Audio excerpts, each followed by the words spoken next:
ओम शांति। आज के संसार में जहां चारों ओर हिंसा, लड़ाई झगड़े का वातावरण है, ये वातावरण का कारण है मनुष्य के दिल के अंदर दुर्भावनाएं।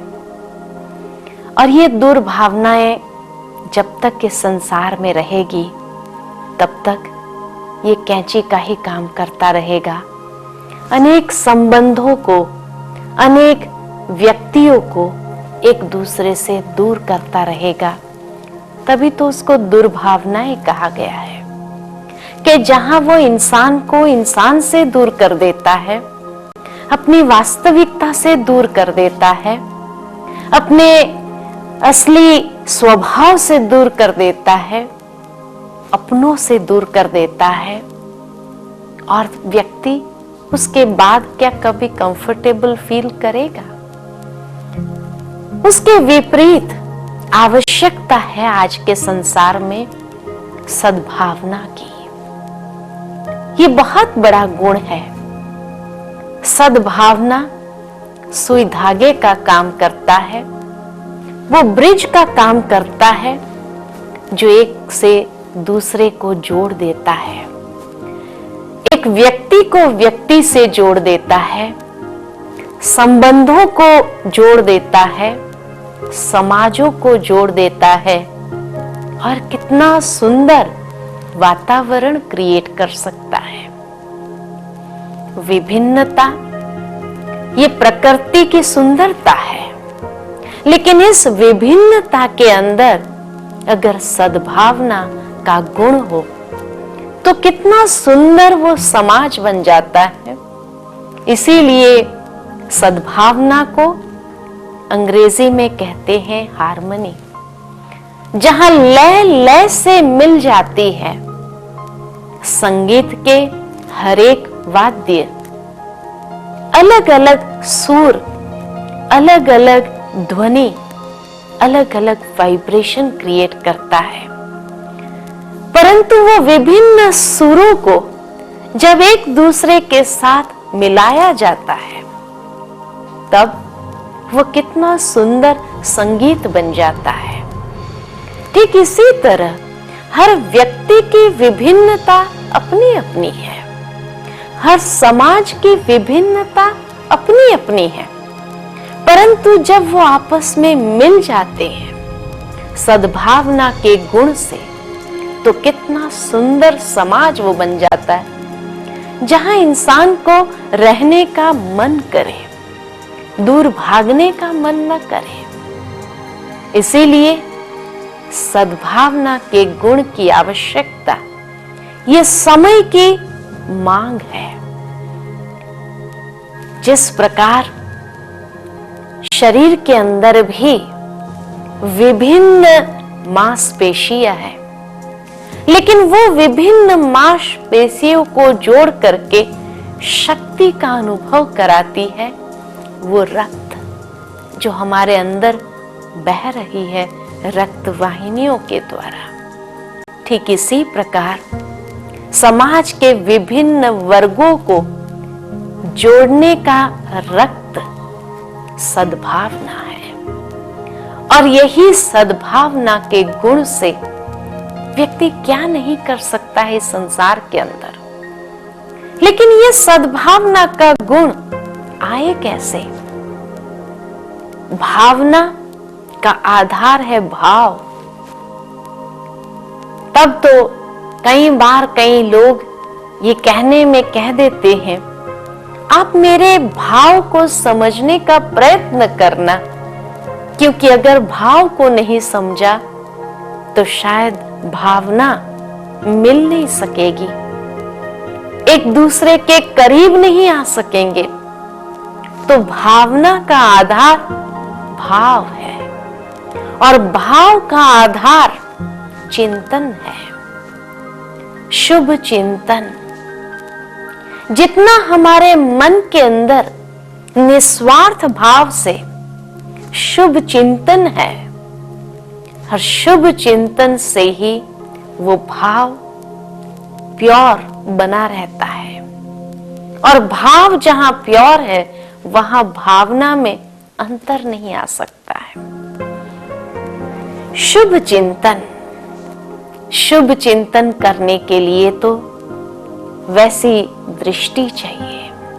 इसीलिए इंसान को इंसान से दूर करने वाली बात जो है वो है परदर्शन। जब हम दूसरे के अवगुणों को देखने लगते हैं तब हमारे चिंतन में भी अंतर आ जाता है। पर दर्शन से पर चिंतन आता है, और पर चिंतन से वैसी बातें आरंभ होती है। एक दूसरे के मत के प्रभाव में आ जाते हैं और वो सद्भावना का गुण खत्म हो जाता है, क्योंकि अवगुणों का वर्णन शुरू हो जाता है। वो अवगुण से प्राप्ति क्या?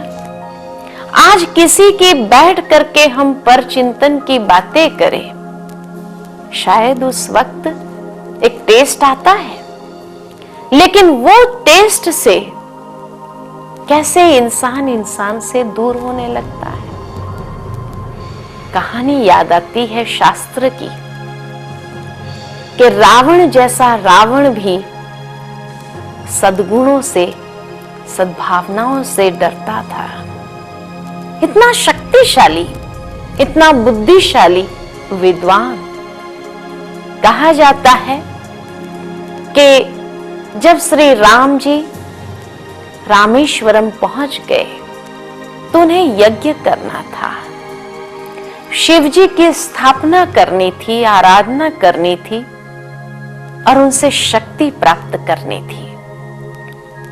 क्योंकि श्री राम भी ये जानते थे कि जिसके सामने मैं युद्ध करने जा रहा हूं वो रावण, जिन्हें अपनी शक्ति पर इतना घमंड है, वो शक्ति उसकी अपनी नहीं है। रावण ने भी वो शक्ति कहां से प्राप्त की थी? वो भी शिव की तपस्या करके उस शक्ति को प्राप्त कर सका है। और इसलिए दुश्मन की शक्ति का श्री राम जी को पूरा अंदाजा था,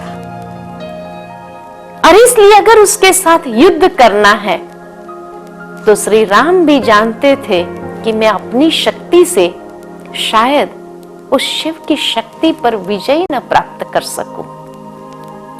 इसलिए वो शिव की शक्ति मुझे भी हासिल करनी होगी। लेकिन उसके साथ तो पूरी बंदर सेना थी, और यज्ञ में मंत्र उच्चारण के साथ विधि सर वो यज्ञ की पूर्णाहुति के लिए ब्राह्मण की आवश्यकता थी। और सबसे बड़ा ब्राह्मण विद्वान रावण ही था। रावण से और अच्छा व्यक्ति श्री राम जी ने भी हनुमान जी को भेजा, और सबसे बड़ा ब्राह्मण विद्वान रावण ही था। रावण से और अच्छा व्यक्ति उसको कोई दिखाई नहीं दिया। श्री राम जी ने भी हनुमान जी को भेजा, जाओ ये यज्ञ का कार्य करने लिए आप रावण को ले आइए। हनुमान जी तो गए रावण के दरबार में, और जा करके रावण से कहा, हे रावण, श्री राम जी को यज्ञ करना है, शिव की स्थापना करनी है, आराधना करनी है, इसलिए आप चलिए।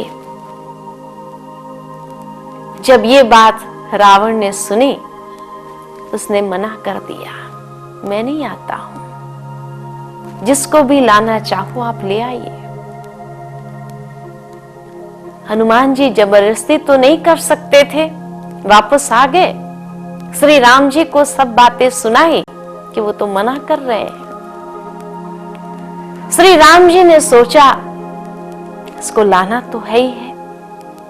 लक्ष्मण की ओर देखा और कहा, आप जाइए और उन्हें ले आइए।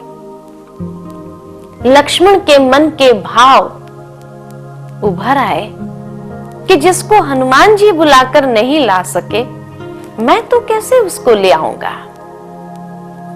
ये उसके भाव श्री राम जी ने पढ़ लिए। श्री राम ने हनुमान जी को बुलाया और पूछा, आप वहां जब गए थे तो रावण से क्या कहा? हनुमान जी ने कह दिया, मैंने रावण से कहा, हे रावण, भगवान श्री राम को यज्ञ करना है, आप चलिए। श्री राम मुस्कुराए और उनसे पूछा, तुम एक आचार्य को, विद्वान को बुलाने गए थे या एक दुश्मन को ललकारने गए थे? लक्ष्मण जी को हनुमान जी की गलती का एहसास हो गया। तब उन्होंने श्री राम से पूछा, आप मुझे बताइए कि मुझे जाकर वहां क्या कहना पड़ेगा। श्री राम जी ने उनको सिखाया कि आप वहां जब जाओ तो उन्हें बड़े सम्मान के साथ एड्रेस करो। कहो, हे लंकापति, हे आचार्य श्रेष्ठ, हे ब्राह्मणों में उत्तम सर्वोत्तम, आपको वनवासी राम बुला रहे हैं पूजा कार्य के लिए, यज्ञ स्थापना अर्थ। लक्ष्मण जी को जैसे सिखाया गया वैसे वो गए और रावण के दरबार में इतने सम्मान के साथ उसको एड्रेस किया और उसको श्री राम का संदेश दिया। जब ब्राह्मण को इतना सम्मान मिल जाता है तो वो अपने पथ से विचलित नहीं हो सकता है। और इसलिए रावण ने भी कह दिया कि ठीक है, मैं आ रहा हूं। वो आए, पूरा मंत्र उच्चारण के साथ विधि सर यज्ञ की स्थापना की, शिवजी की पूजा कराई। यज्ञ की समाप्ति के बाद श्री राम ने रावण से पूछा, दक्षिणा, आपको क्या दक्षिणा दूं मैं? रावण श्री राम का मजाक उड़ाते हैं और हंस करके कहते हैं, जिसके पास कुछ है ही नहीं वो मुझे क्या दक्षिणा देंगे? जिसके पास अपना राज्य नहीं है, जिसके पास अपनी स्त्री तक नहीं है, वो मुझे क्या दक्षिणा दे सकता है? श्री राम ने मुस्कुराते हुए फिर भी पूछा, नहीं, बताइए आप। इस वक्त मैं बंधा हुआ हूं और इसलिए आप जो दक्षिणा मांगेंगे मैं दे दूंगा। रावण बड़ा बुद्धिशाली था और इसलिए उन्होंने एक ही बात कही कि अगर देना ही है तो एक वरदान दे दीजिए। का कौन सा वरदान चाहिए तुम्हें? रावण ने कहा, देना है तो यही वरदान दे दीजिए कि मैं आपके सदाचार से कभी प्रभावित न हो जाऊं। दुराचारी दुराचार से नहीं डरता है, मरने मारने से नहीं डरता है, बंदूक से नहीं डरता है, तलवार से नहीं डरता है। दुराचारी अगर डरता है तो सदाचार से डरता है, सद्गुणों से डरता है, सद्भावनाओं से डरता है और इसीलिए वो वहां से दूर भागने की कोशिश करता है। यह सोचता है कि सद्गुण वाले को खत्म किया जाए ताकि उसके प्रभाव में वो न आ जाए। रावण जैसा महान शक्तिशाली भी सद्भावनाओं से, सदाचार से डरता था और वही अपनी हार समझता है, क्योंकि जिस वक्त वो उनके सद्भावना से प्रभावित हो जाए, उनके सदाचार से प्रभावित हो जाए, वही उसकी हार है।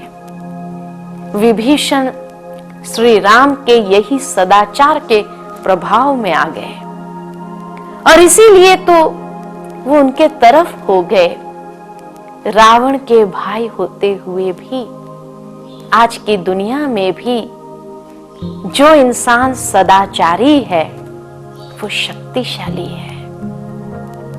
जो व्यक्ति दुराचारी है, दुर्भावनाओं वाला है, उसके अंदर एक डर हमेशा बना रहता है कि पता नहीं मेरी कमजोरी कहीं स्पष्ट न हो जाए, और इसलिए वो उस सदाचार से डरते हुए उनको खत्म करने का प्रयत्न करता रहता है।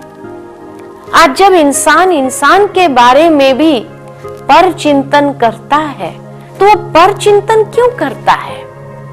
यही डर से कि कहीं इसका सद्गुण, इसकी सद्भावनाएं इस प्रकार समाज के अंदर व्याप्त न हो जाए, जो सब उसके मुरीद हो जाए, जो सब उसको सम्मान देने लगे, और वो सम्मान उससे सहन नहीं होता है क्योंकि खुद के अंदर वो योग्यता है नहीं, वो शक्ति है नहीं, और उसको सम्मान चाहिए तो वो सोचता है उसकी ग्लानि करके, उसके बारे में ऐसी बातें फैला करके उसका सम्मान न हो, भले मेरा न हो लेकिन उसका भी न होना चाहिए।